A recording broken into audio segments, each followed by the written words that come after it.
Alright, so the first thing we're going to do today is design the event system. So what do we need the event system to do? So first we need an event.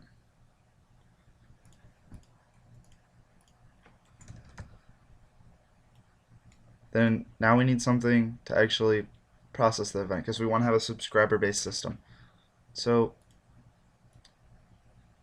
we need to send that event to an event handler. I say handler in single quotes because it just needs to handle the events. Can't really come up with a better name right now. I'm sure we'll have one when we actually implement it. So now, what this event handler needs to do is broadcast events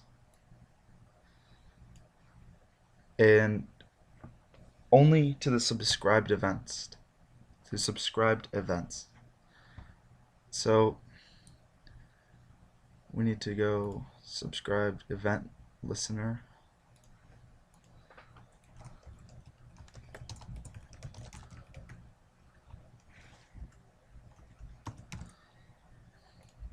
Now,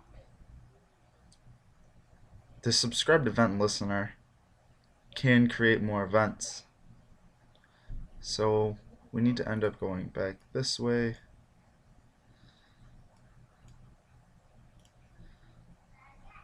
And this is just unnecessary. So we're going to do this so we can map our dependencies as well.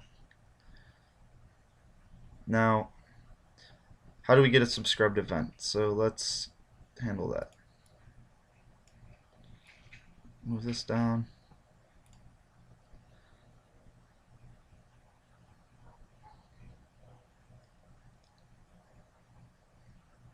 Then we'll need an event module.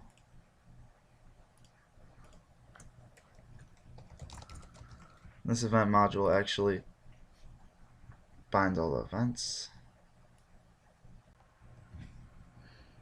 So now we have an event module that binds events. We're gonna need, how can we remove this dependency? Let's see. Event module binds events. Oh, how can we pass things outside of this event system? We need to be able to interact with another system without having side effects. So this event mod, we need to do it through this central hub. This way our dependency graph is clean.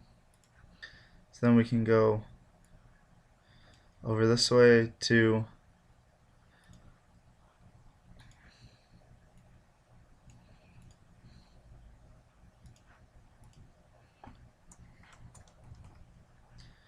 How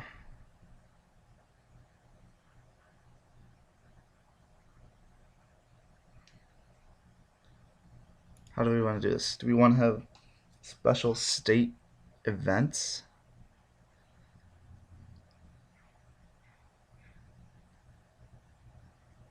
Because the event comes through here, but needs to change the state somehow.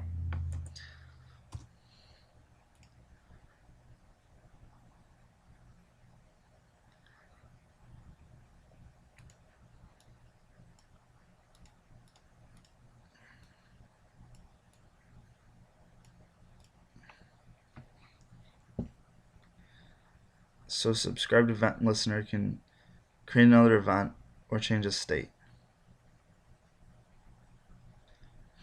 That doesn't seem ideal.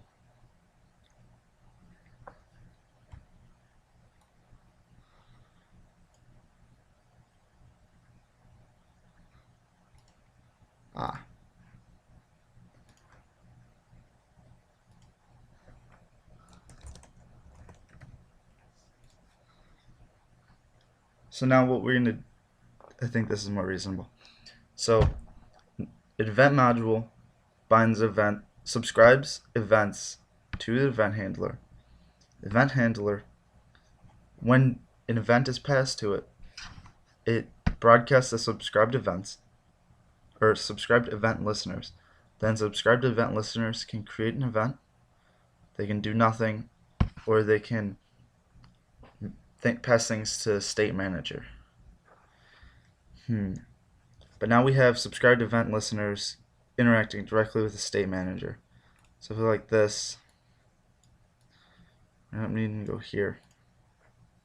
So it can only create events in these event listeners. Go to state change listener.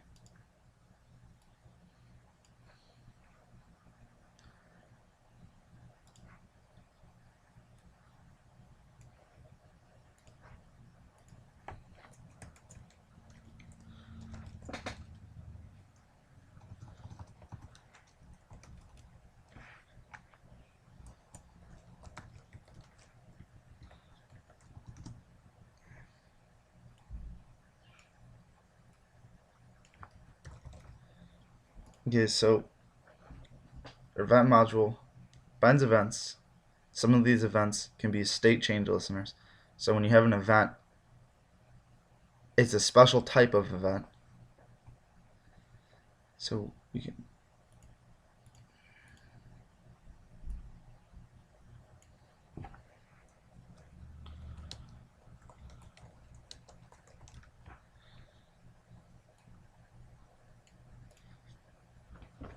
we pass it an event or state change.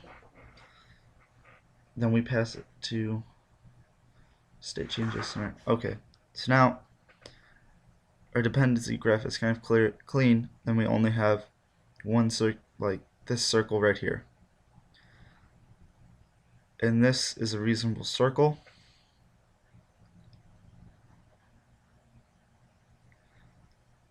And then, so this looks pretty good. If you guys have any questions, comments, or any improvements, let me know.